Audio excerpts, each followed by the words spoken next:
Welcome back class 12th। मैं हिमांशु प्रकाश और हम लोग बायोलॉजी में अपना सेकेंड यूनिट स्टार्ट करेंगे जिसका की नाम है जेनेटिक्स एंड एवोल्यूशन।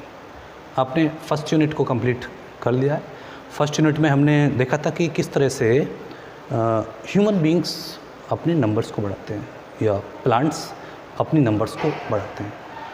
देखा था कि एक बनाना का प्लांट है तो उससे बनाना ही हो जाएगा, और अगर मैंगो का प्लांट है तो मैंगो हो जाएगा। हमने सीड लगाया, मैंगो हो गया। हमने ह्यूमन बींग्स में देखा कि गैमीट्स बने, फ्यूज़न हुआ, नया लिविंग बींग बन गया।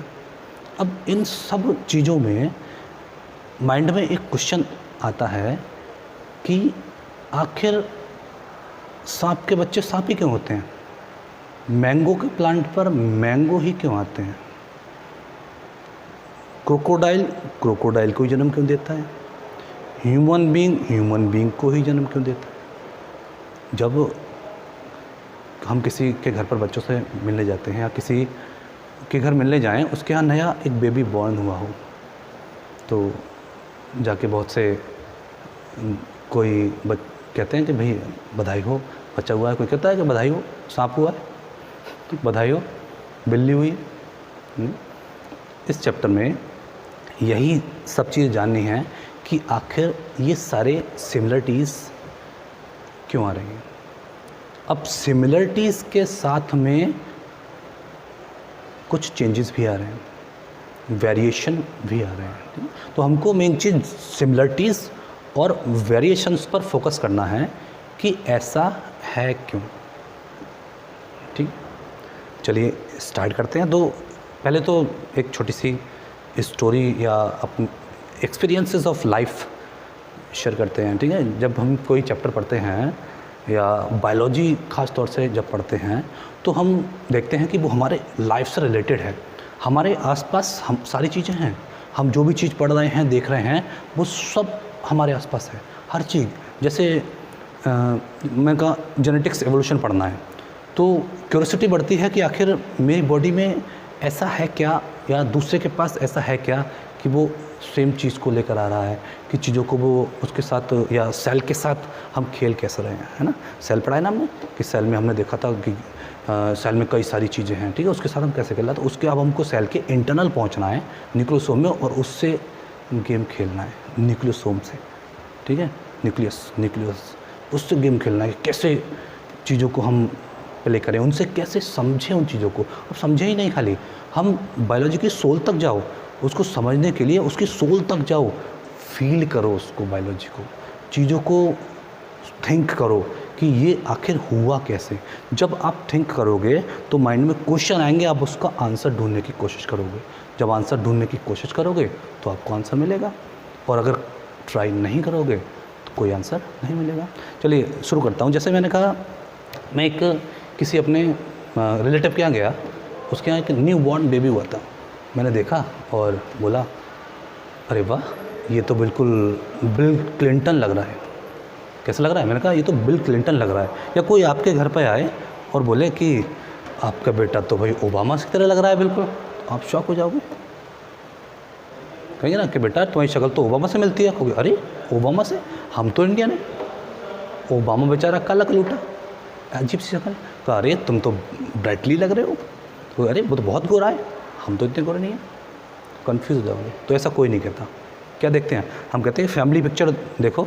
उस फैमिली पिक्चर में जब हम सब लोगों को देखेंगे, पापा मम्मी, जो चिल्ड्रंस हैं उनके, उन सबको देखेंगे तो कहेंगे कि इस आपके जो लड़का है उसकी आइज़ कुछ कुछ मम्मी से मिल रही हैं। आपकी जो बेटी है उसकी जो माथा है, जो हेड है, कुछ कुछ पापा की तरह है। ऐसा नहीं कहेंगे इस लड़के की नाक तो भाई साउथ अफ्रीका के क्रिस गेल की तरह है, लेकिन क्रिस गेल के बच्चे से कहेंगे इसके पापा की तरह है ना। यानी उसको हम कंपेराइज करेंगे कि वो जिनके पास है, जिनके घर रह रहा है, वो उनकी तरह है। या फिर दो बच्चे ही खेल रहे हों आपस में, भाई बहन, तो कोई वहाँ से निकलता है कहता अरे इनकी यार ये तो भाई बहन लग रहे हैं। अब एक खेल रहा हो वेस्ट इंडीज़ का बच्चा, एक खेल रहा हो ऑस्ट्रेलिया का बच्चा साथ में, कोई कहेगा कि ये भाई बहन लग रहे हैं? नहीं। मतलब उसने क्या देखा, उसने देखा सिमिलरिटीज़ कि कुछ करेक्टर्स ऐसे हैं जो दोनों में मिल रहे हैं, जबकि साउथ अफ्रीका और ऑस्ट्रेलिया वाले बच्चों में उनका इनके तो करेक्टर से मैच ही नहीं कर रहे हैं, केवल बॉडी पार्ट्स मैच कर रहे हैं कि 2 हाथ 2 पैर 2 नाक, लेकिन बाकी मैचिंग नहीं है। आइज़ मैच, नोज़, जो देख के हम पहचान लें कि यहाँ से ये आया है। जैसे मैंने एक चेयर ली, सेम उसकी तरह चेयर ली, तो मैं कहूँगा ये सेम इंसान ने बनाई है, क्योंकि ये बिल्कुल सेम दिख रही है। प्लांट देखा मैंने, है ना, मैंने कहा मैंगो का प्लांट ऐसा होता है, मैं सारे मैंगो के प्लांट को पहचान लूँगा, ऐसे होते हैं। मैंने मंकी देखे, मैंने सारे मंकी मेरे देखे हुए हैं, मैंने ऐसे होते हैं। कभी मैं बिल्ली को मंकी नहीं बोलूँगा, क्यों? क्योंकि दोनों के करैक्टरिस्टिक फीचर बिल्कुल अलग है, ठीक है ना। तो हमको जेनेटिक्स में यही चीज़ देखनी है, इन्हीं क्वेश्चन का आंसर लेना है कि why beings are similar and why beings are opposite. ठीक, चलिए ये तो ठीक है, इतना हम क्वेश्चन का आंसर लेंगे। अब इसमें एक चीज़ और, आपको थोड़ा सा हिस्ट्री की तरफ ले जाता हूँ, ठीक है। कहाँ तक? हिस्ट्री की तरफ, मतलब पुराने ज़माने में क्या ये जो वेरिएशन है, सिमिलरिटीज़ हैं, ये अभी सब हमारे सामने आए हैं? इनको पुराने लोग भी तो जानते होंगे। जैसे आपने सुना होगा रोम के बारे में। रोम में राजा हुआ करते थे, राजा महाराजा। अब राजा महाराजाओं की खास बात कि उनके पास पावर है। क्या है? पावर है। पावर का मतलब ऐसा नहीं सबको मार रहे हैं, उनके पास क्या है, वो उन्होंने अपने आप को ऐसा बना रखा है कि लोग या सैनिक जो हैं उनसे नजर नहीं मिलाएंगे और वो पावर में रहेंगे। और जैसे अगर मैं 500 BC की तरफ चला जाऊँ, रोम में राजा महाराजा जो हुआ करते थे, अगर वो जब निकलते थे जगह से, जैसे कोई राजा, एक राजा की टोली जा रही है और उस टोली में राजा है, रानी है और राजकुमारी है, राजकुमार हैं, वो निकल रहे हैं और सारे बाकी लोग जो बच्चे राजा के अलावा, वो सब लोग यूँ सिर झुका के खड़े हुए हैं। उन्होंने अपना सिर ऊपर नहीं किया। एक ने हिम्मत करी कि चलो सिर उठा के देखते हैं, कि चलो सिर उठा कर देखते हैं कि क्या कैसे हैं राजा। उसने जैसे ही सिर उठाया, फ़ौरन से एक सिपाही आया, बोला तुम्हारी हिम्मत कैसे हुई सिर उठा कर देखने राजा को? अब वो बेचारा क्या कहे कि मैं राजा को देख रहा था, रानी को देख रहा था या राजकुमारी को देख रहा था। उसने तो सिर उठाया, उसने उसको पकड़ा सिपाही ने और जेल में ले गया। बोले बरसाओ कोड़े, इस पर कोड़े बरसाओ। इसने हिम्मत कैसे करी राजा को देखने की? बेचारा खाली सिर उठाने की सज़ा यूँ पा रहा है कि कोड़े खा खा के सज़ा काट रहा है, परेशान। अब ये राजा महाराजा के ज़माने पर, अब वो राजा खुद को ऐसा समझते थे कि हम प्योर ब्लड वाले। यहाँ फैक्ट क्या है, समझना क्या है, जेनेटिक्स। वो समझते थे कि हम प्योर ब्लड वाले हैं, अगर हम अपने ब्लड को इम्प्योर कर देंगे तो उससे हमारी पावर पर इफ़ेक्ट पड़ेगा। ठीक है भाई, पहले के जो राजा महाराजा हैं वो एक तरह से बिल्कुल समझ लो उनको भगवान माना जाता, गॉड। क्यों? क्योंकि सारी फैसिलिटीज़ वो प्रोवाइड करा रहे हैं।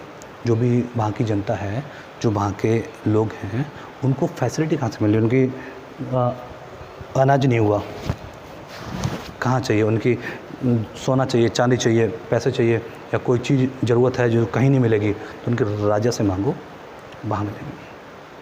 जैसे हम कहते हैं भाई कोई चीज़ नहीं मिले, भगवान से मांगो। इस यहाँ गए, वहाँ गए, मंदिरों पे, मस्जिदों पे भगवान से प्रार्थना करने, तो वो राजा से प्रार्थना करते थे कि हमको ऐसी चीज़ चाहिए। और राजा उनकी प्रार्थना को मानता था, प्रोवाइड चीज़ें कराता था। तो भगवान के बराबर है, तो जब भगवान के बराबर है तो भाई हम भगवान के सामने कभी करते हैं सिर झुका खड़े होते हैं? हमेशा सेम केस वहाँ था। लेकिन अब इस चीज़ को वो राजा मेंटेन कैसे करें? भाई वो तो कह रहे हैं हम भगवान हैं, तो हमारे ब्लड में प्योरिटी रहनी चाहिए। तो रोम में क्या था, एक चलन था कि वो शादियां जो करते थे वो अपने घर में ही करते थे। जैसे भाई की शादी बहन से, उनको दूसरे से शादी करनी नहीं है, क्योंकि ब्लड इम्प्योर हो जाएगा। नेक्स्ट जो जनरेशन उनकी होगी किसी और ब्लड की होगी, उनको तो ब्लड सही रखना है अपना। ठीक है, तो अब क्या ये सही है कि सेम ब्लड में शादी करते जाओ? भाई उससे तो जो डिसीज़ हैं हमारे, जो ट्रांसफ़र होने वाले, जो ट्रांसफ़र हो जाते हैं ब्लड के थ्रू या कैसे भी, वो तो अफेक्ट करेंगे उस चीज़ को, कहानी ख़राब हो जाएगी। तो इसी तरह उन्होंने क्या करा, उन्होंने कहा भाई अब शादी करो तो बहन से। अब इसका एक उन्होंने बहुत बढ़िया जुगाड़ बढ़ाया। उन्होंने क्या किया, बचपन में ही रोम की हिस्ट्री है, हिस्ट्री में किताबों में लिखा हुआ है कि जो रोम के राजा थे या रोम के जो राजा महाराजा के ज़माने के थे, वो बचपन में ही भाई और बहन को क्या करते थे, बहन की परवरिश कहीं और हो रही है, भाई की परवरिश कहीं और हो रही है, मतलब दोनों बच्चों की परवरिश अलग हो रही है, अलग अलग माहौल में, और फिर बाद में दोनों की जब वो मैरिज के लायक हो जाएं उनकी शादी करा दी। इससे क्या हुआ, उनका ब्लड प्योर रहा, उनका डीएनए प्योर रहा, उसमें वेरिएशन नहीं आए, कोई नया डीएनए आकर मिक्स नहीं हुआ। हमने जबकि सेक्सुअल रिप्रोडक्शन में देखा था कि जो डीएनए है वो मिक्स किया जाता है, एक फीमेल से आया कुछ डीएनए मेल से आया, दोनों फर्टिलाइज हुए, फ्यूज़ हुए, और फ्यूज़ होके एक नया सेल बन गया।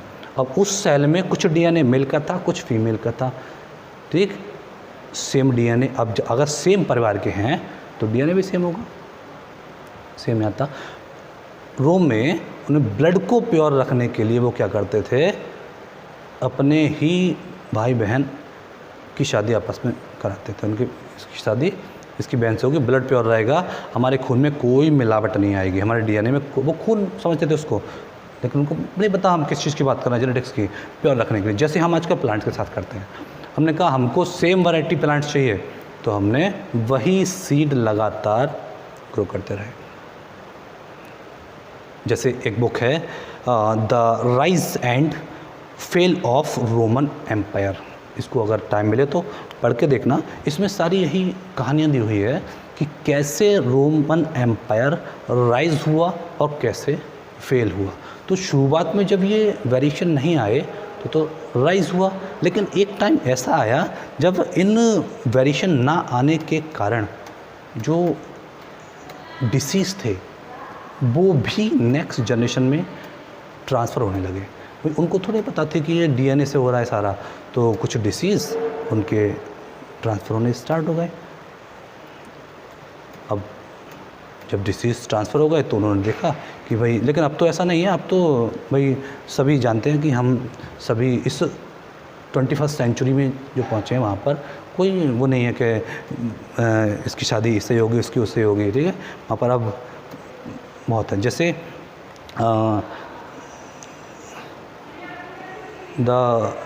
एक वर्ड है the dangers of royal inbreeding, the dangers of royal inbreeding. जो राजा महाराजा थे रोम के ज़माने के, बहुत टाइम के बाद उनमें क्या हुआ, इनब्रीडिंग होने लगी। मतलब जो डिसीज़ हैं वो लगातार ट्रांसफ़र होने लगे, उनको नहीं पता क्यों ट्रांसफ़र हो रहे हैं। अब उन्होंने कहा ये मतलब हमारे तो गड़बड़ हो रही है, बॉडी बेकार हो रही है, बीमार हो रहा है। उन्होंने वैद्य बुलाए, उस ज़माने में जो डॉक्टर्स थे उनको वैद्य बोलते थे, उन्होंने डॉक्टर्स से वैद्य बुलाए, उनसे पूछा तो डॉक्टर जो वैद्य है वो बोलता है भगवान का प्रकोप है। उसको नहीं पता कि बीमारी है, वो बोलता है भगवान का प्रकोप है, आपने कोई ऐसा कर्म किया है, ऐसा काम किया है जो आपको नहीं करना चाहिए, चूँकि आप राजा हैं। भाई पहले राजा गुस्से वाले भी होते थे, उन्हें गुस्सा आ गया, उनके हटाओ फांसी दे दो इसको, गलत फैसला। उनकी ऐसा आपके साथ क्या हुआ है, कुछ नाइंसाफ़ी आपने किसी के साथ करी है, उसका खामियाजा आप भुगत रहे हैं और आपको बीमारी हुई है। अब उनके पास बीमारी का इलाज तो था नहीं सारी। अब जैसे हमारी एक है चियोपात्रा इजिप्ट की, चियोपात्रा इजिप्ट की रानी है, तो उसके साथ भी सेम केस हुआ था। भाई वो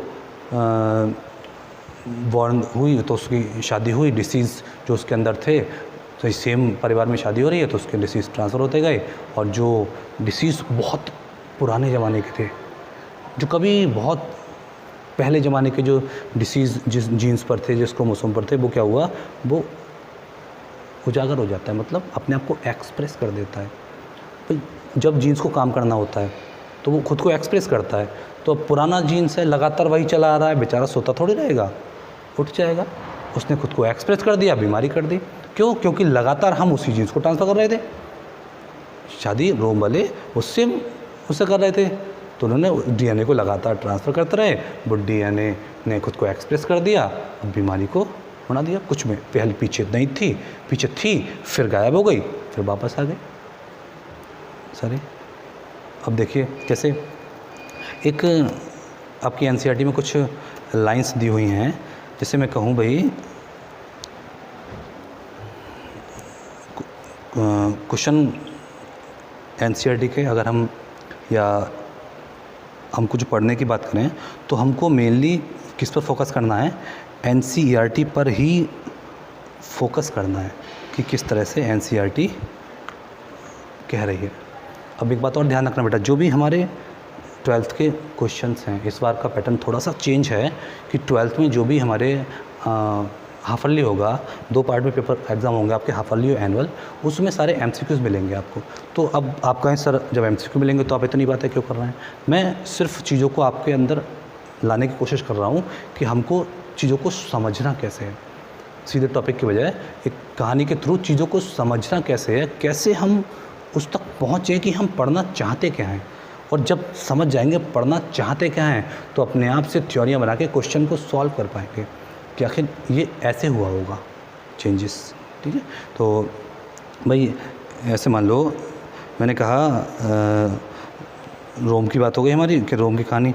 अब एक चीज़ और देखो, उस ज़माने में ही क्या था कि जो राजा महाराजा थे उन्होंने सभी लोगों को, ह्यूमन बींग्स को 4 पार्ट में 4 वर्गों में डिवाइड कर दिया, 4 ग्रुप्स में। उन्होंने कहा एक रहेगा ब्राह्मण, एक रहेगा क्षत्रिय, एक रहेगा हमारा वैश्य और एक रहेगा शूद्र। उन्हें 4 टाइप के लोग रहेंगे। एक ब्राह्मण जो लोगों को शिक्षा देगा, पढ़ाई कराएगा, प्रीस्ट पुजारी का काम करेगा, उन्हें उच्च दर्जे का है, भाई तुम प्योर वाले हो, अच्छे हो, तुम सबको शिक्षा दोगे, तुम पढ़ाओगे, तुम प्रीस्ट हो। क्या आज ऐसा होता है कि सारे जो पढ़ा रहे हैं वो ब्राह्मण ही हैं? मतलब वो मानते थे कि ब्राह्मणों के पास ज्ञान है, ऐसा कुछ नहीं है। वो मानते थे क्या हर ब्राह्मण के बच्चे के पास ज्ञान ट्रांसफ़र हो रहा है डीएनए के थ्रू? नहीं ना। इसी तरह उन्होंने कहा भाई अगर क्षत्रिय है, क्षत्रिय लड़ाई का वर्क करेगा, तो क्या सारे क्षत्रिय दमदार हैं, लड़ाई लड़ेंगे? कोई दुबला पतला नहीं है। उनके सारे जो वैश्य हैं, मतलब जो बनिए हैं, वो हमेशा व्यापार ही करेंगे? आज भी ऐसा नहीं है। लेकिन पहले उन्होंने ग्रुप डिवाइड कर दिया कि जो ब्राह्मण हैं वो पढ़ाएंगे, प्रीस्ट बनेंगे, जो क्षत्रिय हैं वो लड़ाई करेंगे, जो वैश्य हैं वो व्यापार करेंगे, और जो शूद्र हैं वो इन सब का काम करेंगे।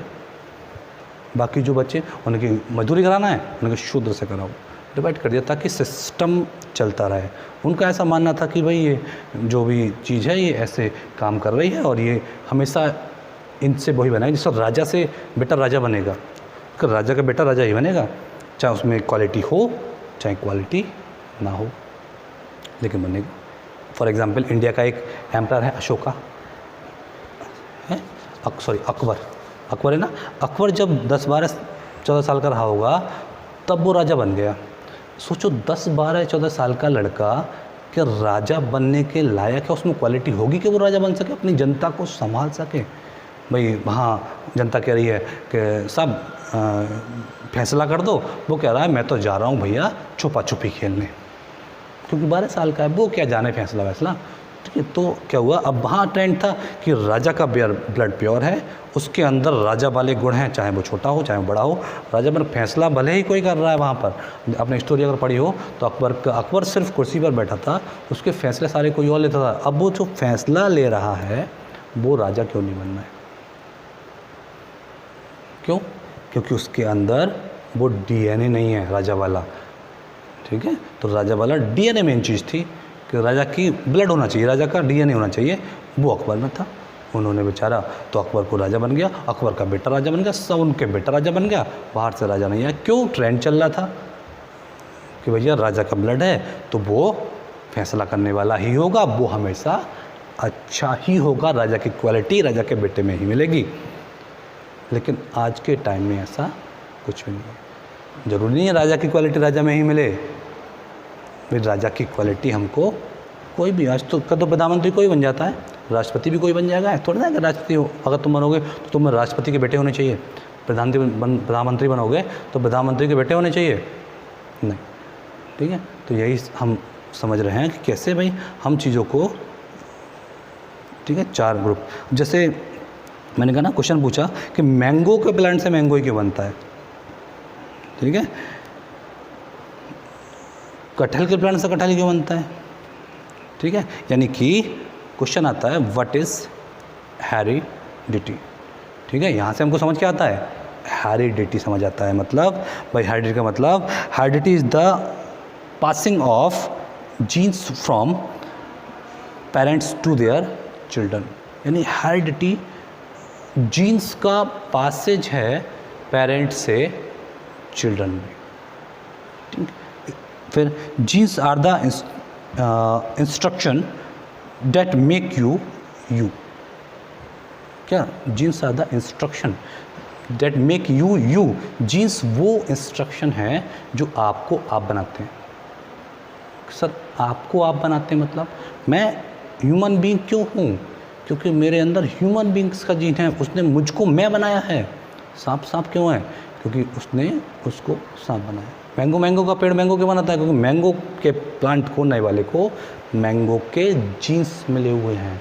तो जीन्स वो हैं जो आपको आप बनाते हैं, ठीक है। You have 1000 of genes in each of your cells. आपको पता है कितनी छोटी सी सेल है, देखा था सेल में, छोटी सेल में न्यूक्लियस कितने ऑर्गन्स थे, हजारों जीन्स भी हैं उसमें। ऑर्गन्स होने के साथ साथ हजारों जीन्स भी हैं। तो पूरी कहानी हेरिडिटी की है कि कुछ जा रहा है और वो जाने वाली चीज़ जो पहुंच रही है वो बता रही है कि आप हैं, कौन है, ठीक है। अब एनसीईआरटी कहती है, देखिए एनसीईआरटी के वर्ड्स हैं, पढ़ना है कि why an elephant always give birth to a elephant, elephant हमेशा बेबी एलिफेंट को ही जन्म क्यों देता है ना। मैंने कहा ना क्वेश्चन दिमाग में आएंगे, इन्हीं क्वेश्चन को ढूंढना है। इसके अलावा and not same other animals, अपने जैसे और एनिमल्स भी उनके जैसे सारे, शेर को, चीता को, दमड़ी को, यानी जो एनिमल है वो उसी को जन्म क्यों देता है। इसके अलावा भाई जो मैंगो का सीड मैंगो के ही को बनाता है, मैंगो पर कभी केले क्यों नहीं आते, कभी अनार क्यों नहीं आते, ठीक है, ये क्वेश्चन है भाई। अब ये ऐसा हुआ क्यों, क्योंकि जो ऑफ स्प्रिंग है वो पेरेंट्स के आइडेंटिकल है। पढ़ा है ना हमने कि ऑफ, देखा था अभी इमेज में कि बच्चा है, हम पहचानते हैं कि अरे तुम्हारी आँखें तो पापा की तरह लग रही हैं, ऑफ स्प्रिंग आइडेंटिकल है। और दिस कुछ डिफरेंस करेक्टरिस्टिक भी हैं। बताया था ना भाई, जेनेटिक्स हमारी 2 चीज़ों पर डिपेंड करती है, एक वेरिएशन, दूसरा सिमिलरिटीज़। हम सिमिलरिटीज़ देखकर पहचानते हैं और वेरिएशन देखकर भी पहचानते हैं। चीज़ों को डिवाइड कैसे करेंगे कि ये है क्या। मैंने शेर को शेर क्यों कहा, बिल्ली को बिल्ली क्यों कहा, क्योंकि उनमें कुछ वेरिएशन है, सिमिलरिटीज़ नहीं। वेरिएशन भी पहचानने का काम करते हैं। मैंने कहा भाई ये चेयर है, ये टेबल है, क्यों, शेप अलग है। इसी तरह ह्यूमंस में वेरिएशन है, लिविंग्स में वेरिएशन है, सिमिलरिटीज़ है जो पहचानने का वर्क कराती है। फिर मैंने कहा अच्छा, साथ में जो सिबलिंग्स हैं, बच्चे हैं, ठीक है, उनमें भी कुछ सिमिलरिटीज़ वेरिएशन है, उनको हम पहचानते हैं कि अरे तुम तो भाई इनके बेटे हो, तुम तो राधे श्याम के लड़के हो। कैसे पहचाना, तुम्हारी शक्ल थोड़ी थोड़ी राधे श्याम से मिल रही है, सिमिलरिटीज़, ठीक है। इसको मैंने बोला कि ये सिमिलरिटीज़ हैं, पहचानने के तरीके हैं, ठीक है।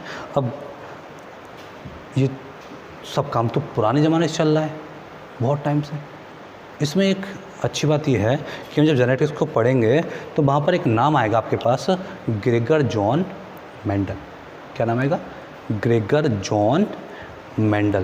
यानी सारी जो कहानी स्टार्ट हुई ग्रेगर जॉन मेंडल की, या जो जेनेटिक्स की, वो एक मटर के पौधे से हुई, एक गार्डन पीस से, पाइसम सटाइवम से। सोचो एक छोटा सा मटर ने क्या कहानी कर दी, इतनी बड़ी जेनेटिक्स बना दी। अब क्या मेंडल के ज़माने से ही जेनेटिक्स हम जानते थे, उससे पहले जानते नहीं थे? बहुत पहले से हम जेनेटिक्स को जानते हैं।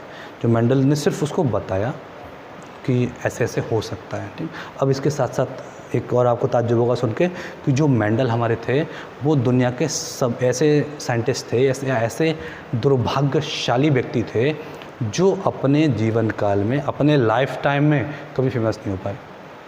मतलब जिंदा पे फेमस नहीं हुए, मरने के बाद फेमस हो गए। तो उनको क्या फ़ायदा मिला भाई? वो तो चाहते थे फेमस हो जाऊँ। बेचारे एक टाइम तो ऐसा आ गया था कि जब उन्होंने जब ये रूल्स बनाए 1865 में, तो वो खुद कंफ्यूज हो गए कि मैं क्यों बनाए मैंने ये, जब किसी ने एक्सेप्ट ही नहीं किए, ये किसी काम के ही नहीं है। खुद कंफ्यूज हुए।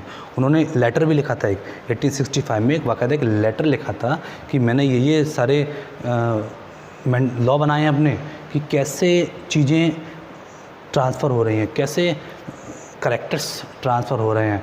लेकिन उस समय इनके लॉ को किसी ने माना ही नहीं, किसी ने भाव नहीं दिया, बड़ा परेशान रोए। लेकिन उन्हीं के लॉ को 1900 में फिर दूसरे लोगों ने दोबारा से खोजा और उसको बताया कि अरे मेंडल तो बड़ा महान काम कर गए साहब, मेंडल ने जो किया वो तो हम कितने सालों में नहीं कर पाते। मरने के 35 साल बाद बेचारों के 65 बताया था, और 1900 में जाके पता चला कि हाँ मेंडल ने जो वर्क किया वो थोड़ा सही था।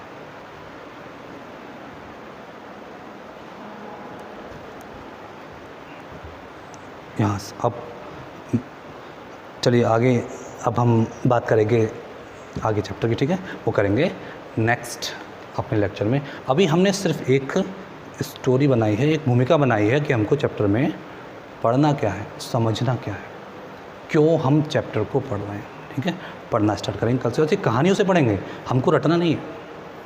हम कहानी के माध्यम से ऐसी कहानी सुनते जाएंगे, चीज़ों को समझते जाएंगे, और सारा चैप्टर हमें मुँह ज़बानी याद हो जाएगा। ठीक है, उंगलियों पे गिने रहेंगे, मेंडल्स के लॉ उंगलियों पे गिनेंगे कैसे होते हैं। ठीक है, चलिए मिलते हैं नेक्स्ट लेक्चर में। Okay, bye.